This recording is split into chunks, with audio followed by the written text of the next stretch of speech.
Android Authority, what's going on? My name is Kevin, the Tech Ninja, and today I'm reviewing the Galaxy A5. Now guys that live stateside, I know what you're thinking. I don't care, this phone's not coming over here. But let's think about something for a second. The Galaxy S6 is just around the corner, and Samsung has been known to try out new things on their other devices. So the way that this is made using aluminum versus plastic, and also the way Touchwiz is running on the system. Make sure you check out the review anyways, so you can see what the S6 may have in store for you. I'm Kevin the Tech Ninja. Welcome to my dojo. It seems that the #1 complaint about Samsung's design is their use of plastic.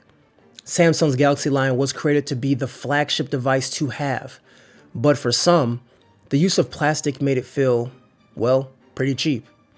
Enter the Galaxy A5, light, sleek, and aluminum. The moment you put it in your hand, you instantly get that feel of premium that Samsung has been searching for. Although it's mostly aluminum, the A5 is really light, only weighs 4.34 ounces. On the front, you'll find the classic Samsung layout with front-facing camera and LEDs on the top speaker grille. At the bottom chin, the back and multitasking capacitive buttons are flanking the home button.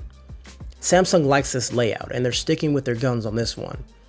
On the back, you have the 13 megapixel shooter, which is located towards the middle, and the camera is accompanied by the LED flash and also the speaker grille.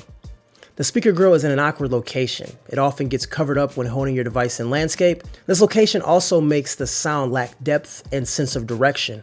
Speaker calls sound fine, but when listening to music or gaming, that's when you can really hear the disadvantages of only having one speaker in that location.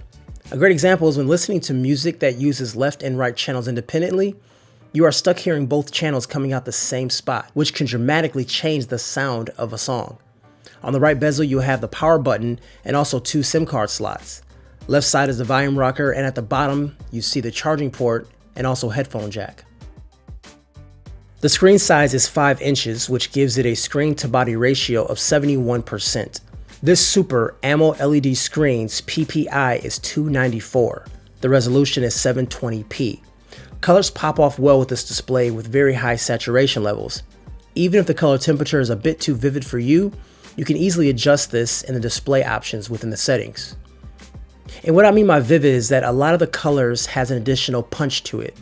It's a color style that Samsung has adopted and matured over the years, and is working pretty well for them. The engine that makes this whole operation run is the Snapdragon 410. It's a 64-bit quad-core processor that runs at 1.2 gigahertz. The GPU pairing is the Adreno 306 and 2 gigabytes of RAM. It does have a micro SD card slot that you can expand up to 64 gigabytes if 16 gigabytes on board isn't enough for you. And as I mentioned before, it does have dual SIM card slots, so for people that travel internationally often, this is a huge bonus for them. And get used to these specs. Most mid-level devices will be running this chipset in the foreseeable future. The hardware isn't going to shake up the world, but it's a decent mid-level offering from Samsung. The Snapdragon 410 absolutely flies. Opening and closing applications is done effortlessly, and as far as the UI is concerned, it's comparable to the Snapdragon 805. In 2015, handling the UI is a pretty simple task for these phones to do, so it isn't really a big surprise. I know a lot of people like to mention the Touchwiz Lag, but on this device, I'm not seeing it. Touchwiz appears to be more watered down and not so much in your face. But more on this in the software section. When it comes to gaming, the 410 and Adreno 306 combines to give you a decent gaming device. Most games run with little lag. Even switching between games and back to your home screen is quick. The phone's performance is just solid. The 64-bit architecture is here and is running well. But we won't see 64-bit really shine until we see the phones with 4 gigabytes of RAM. For the full benchmark scores, make sure you check out the written companion piece linked down below. Out of the box, it is running 4.4.4 KitKat. And as you know, it's running Touchwiz, which is a highly modified skin on top of Android. For better or worse, Touchwiz is most people's introduction into Android, and it does a great job at getting you acclimated. But for purists like me, or maybe you'd rather have a more vanilla version of Android, or at least an option to switch from Touchwiz to that. The home screen by default has 3 screens. You can swipe left and it takes you to Flipboard. You can also swipe right that takes you to your other page. Or you can press and hold for more home screen functions like widgets, icons, and settings. Shockingly enough, there was no bloatware on this device at all. I mean, you'll find a few Samsung applications on board like My Files, Flipboard, Voice Recorder, and S Planner, but I didn't see any other type of trial software, maybe because this isn't locked down to a carrier. A lot of times carriers are the ones that actually add to the bloatware. Comparing this to the S5, all the applications that are on this device is running the same version. Messages, browsers, My Files all look and behave the exact same way. The headlines as of late is that Samsung is trying to make the S6 more like a stock version of Android. And my takeaway from this is that Samsung is considering a slimmer Touchwiz and providing their applications a la carte. And this is something that I'm pretty excited about. For some people, the camera on the phone is one of the most important features to have. Samsung realizes that and provides one of the best cameras on a smartphone. The A5 brings a 13 megapixel shooter to the game. It's extremely quick and provides very clean images. Now for a mobile device, the depth of field on these images are pretty good. This gives the subject the ability to stick out of the background. In good lighting, images appear bright and vivid with a lot of life to them. In lower lighting scenarios, images still come out pretty good, but there is a bit of grain to the images and sometimes they lack color. But beyond that, it's one of the better low light cameras.